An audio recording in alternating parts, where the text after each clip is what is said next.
ओम शांति। आज के शिव भगवान वाच सुनने से पहले हम आत्मिक स्थिति में स्थित होंगे। अपने मन को चारों ओर से हटा करके मस्तक के बीच एकाग्र करें और ध्यान से देखें मस्तक पर एक ज्योतिर्बिंदु चमक रहा है।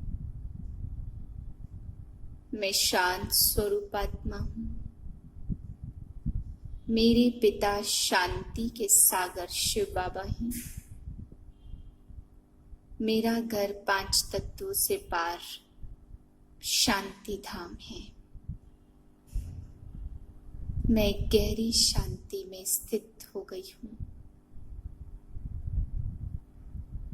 और शांत चित्त शुद्ध मन से भगवान की वाणी सुनती हूँ। 24/9/2020 के महावाक्य हैं। आज बाबा हम बच्चों को समझा रहे हैं कि कोई भी कर्म करो तो याद में रह करके करो तो बहुत जमा का खाता जमा होगा। फिर बाबा ने आज हम बच्चों को ये भी समझाया कि आंखें धोखा देती है, इसका बहुत संभाल करनी है। आंखों के ऊपर बाबा ने काफी सारी मुरली आज चलाई है कि सूरदास का भी मिसाल था, आंखें निकाल दी, देखने से ही सारे विकार आते, इसलिए बाबा ने कहा दृष्टि को ही सिविल आई बनाना है, क्रिमिनल आई को खत्म करना है और चेकिंग करनी है कहीं आंखें हमारे को धोखा तो नहीं देती हैं। सारे दिन में बाबा ने ये भी बताया कि अपनी चेकिंग करते रहो, पोता मेल चेक करो, आज मेरा रजिस्टर कैसा रहा, मैंने कोई पाप कर्म तो नहीं किया। बाबा ने कहा जब चेकिंग करते रहेंगे तो कितना जमा हुआ कितना घाटा हुआ वो पता चलता रहेगा, क्योंकि अगर चेकिंग नहीं करेंगे तो चलन खराब हो जाएगी। बाबा कहते बच्चे धीरज धरो, थोड़ी समय में पुरुषार्थ करो, जो थोड़ी समय में सुखधाम आने वाला है, तुम्हारी सुख की राजाई आने वाली है, इसलिए बाबा ने आज कहा बच्चे धीरज रखना है। मीठे बच्चे पुण्य आत्मा बनने के लिए जितना हो सके अच्छा कर्म करो, ऑलराउंडर बनो, दैवी गुण धारण करो। प्रश्न है कौन सी मेहनत करने से तुम बच्चे पद्मा पदमपति बनते हो? उत्तर है सबसे बड़ी मेहनत है क्रिमिनल आई को सिविल आई बनाना। आंखें ही बहुत धोखा देती हैं, इसलिए अभ्यास करो, मैं आत्मा हूँ, इसी मेहनत से तुम पद्मा पदमपति जन्म जन्मांतर के लिए बन जाएंगे। गीत है धीरज धर मनवा, तेरे सुख के दिन आए की आए हैं। ओम शांति। यह किसने कहा? शिव बाबा ने शरीर द्वारा कहा। कोई भी आत्मा शरीर भी कर बोल नहीं सकती। बाप भी शरीर में प्रवेश कर आत्माओं को समझाते, बच्चे अभी तुम्हारा जिस्मानी कनेक्शन नहीं है, यहाँ है रूहानी कनेक्शन। आत्मा को ज्ञान मिलता है परमपिता परमात्मा से। देहधारी जो भी है सब पढ़ रहे हैं, बाप को तो अपनी देह है ही नहीं, जो थोड़े टाइम के लिए इनका आधार लिया है। अब बाप कहते अपने को आत्मा निश्चय कर बैठो, ब्रह्मा तो नई दुनिया का रचयिता नहीं है, बेहद का बाप रचयिता सबका एक ही शिव बाबा है। ब्रह्मा भी सिर्फ तुम्हारा बाप है, फिर नहीं होगा। वहां तो लौकिक बाप ही होता, कलयुग में होता लौकिक और पारलौकिक। अभी संगम पर लौकिक अलौकिक पारलौकिक तीनों बाप हैं। अब बाप कहते बच्चे धीरज धरो, बाप कहते सुख धाम में मुझे कोई याद नहीं करता। विश्व का मालिक बाप ने बनाया, फिर वहां पर चिल्लाएंगे क्यों? वहां तो और कोई खंड होते नहीं है, घड़ी घड़ी तुमको माया याद को भुला देती है, ज्ञान नहीं भुलाती। बाप कहते अपनी उन्नति के लिए चार्ट रखो, नहीं तो 100 गुना पाप बन जाएगा। यज्ञ की संभाल करने वाले बैठे हैं, उनकी राय से करो। कहते भी हैं जहाँ खिलाओ जहाँ बिठाओ, तो बाकी और आशाएं छोड़ देनी है, नहीं तो पाप बनता जाएगा। आत्मा पवित्र कैसे बनेगी? यज्ञ में कोई भी पाप का काम नहीं करना है। यहाँ तुम पुण्यात्मा बनते हो, चोरी चकारी आदि करना पाप है ना। माया की प्रविष्टा है, न योग में रह सकते, न ज्ञान की धारणा करती है। अपनी दिल से पूछना चाहिए, हम अगर अंधों की लाठी न बने तो क्या ठहरे?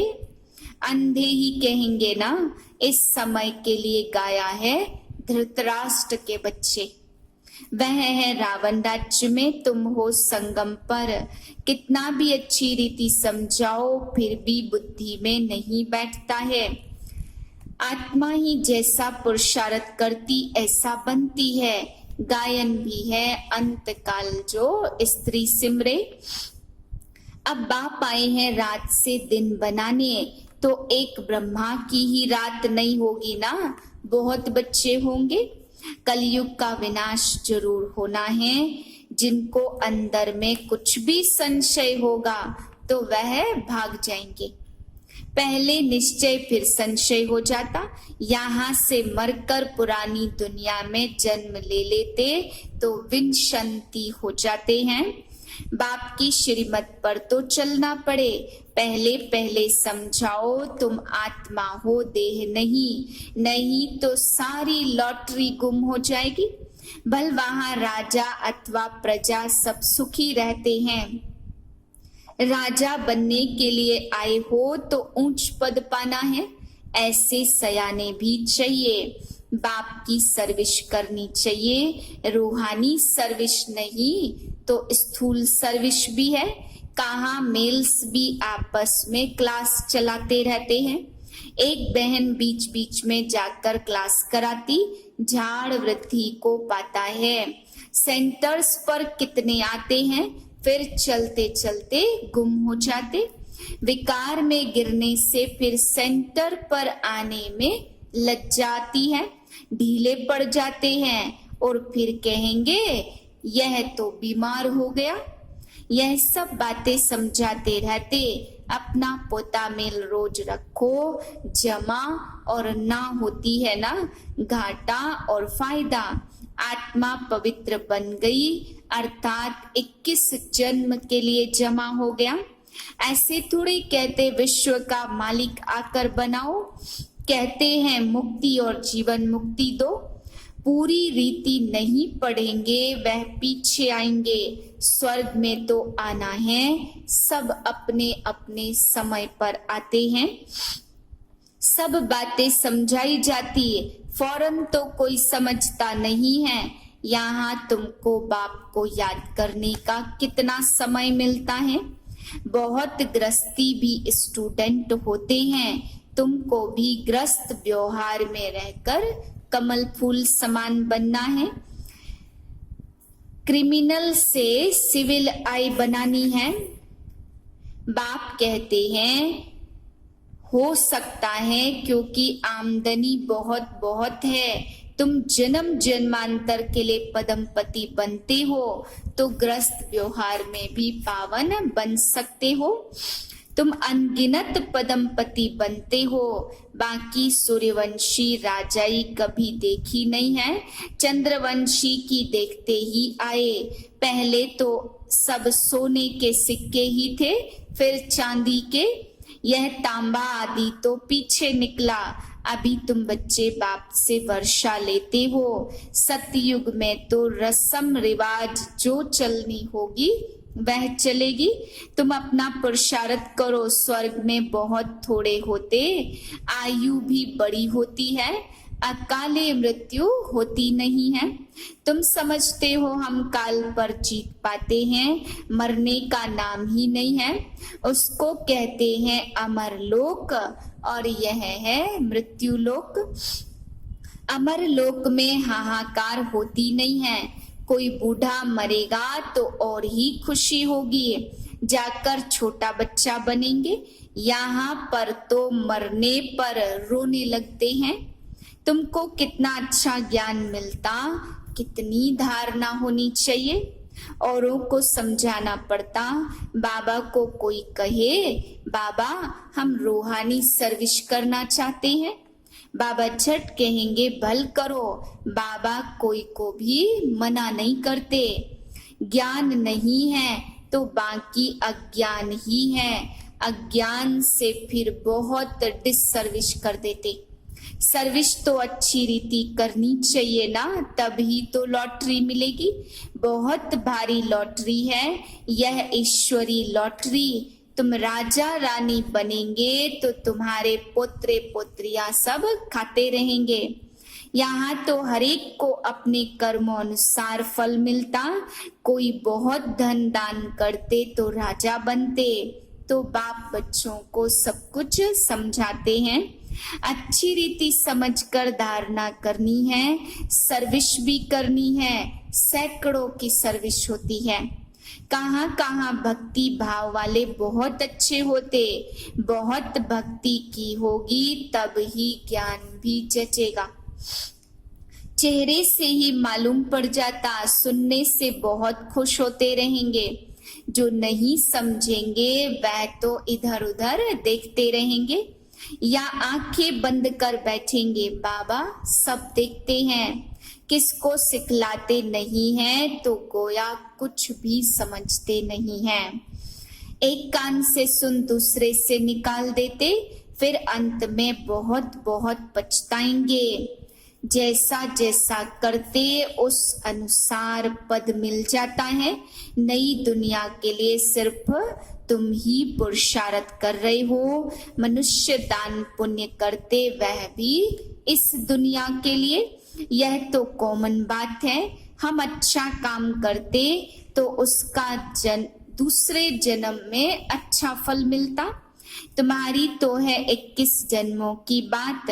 भाषण के लिए महारथियों को बुलाते हैं ना, जो सब प्रकार की सर्विस करते हैं तो पुण्य तो होता ही है। सब्जेक्ट है ना, योग में रहकर कोई भी काम करे तो अच्छे मार्क्स मिल सकते हैं।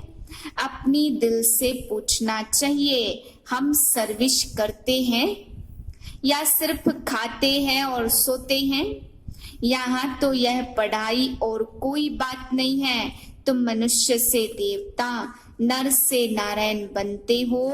अमर कथा, तीजरी की कथा यही एक है। मनुष्य तो सब झूठी कथाएं जाकर सुनते हैं। तीसरा नेत्र तो सिवाय बाप के कोई दे न सके। अभी तुमको तीसरा नेत्र मिला है जिससे तुम सृष्टि के आदि मध्य अंत को जानते हो।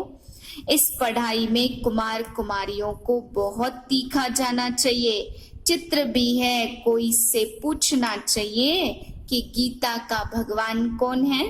मुख्य बात ही यह है, भगवान तो एक ही होता है जिससे वर्षा मिलता मुक्ति धाम का। हम वहाँ के रहने वाले फिर यहाँ आए हैं पार्ट बजाने। आगे चलकर तुम बच्चों की अवस्था बहुत अच्छी हो जाएगी। बाप किस्म किस्म से सावधानी देते रहते। अपनी दिल से पूछो कितना हम याद करते हैं।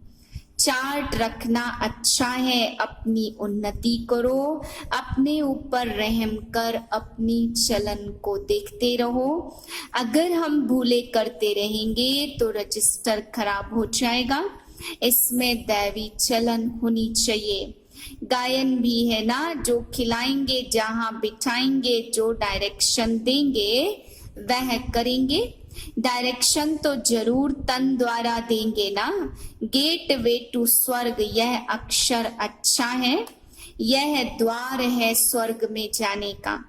अच्छा, मीठे मीठे सिके लधे बच्चों प्रति माता पिता बाप दादा का याद प्यार। Good morning. रूहानी बाप की रूहानी बच्चों को नमस्ते। हम रूहानी बच्चों की रूहानी बाप को नमस्ते।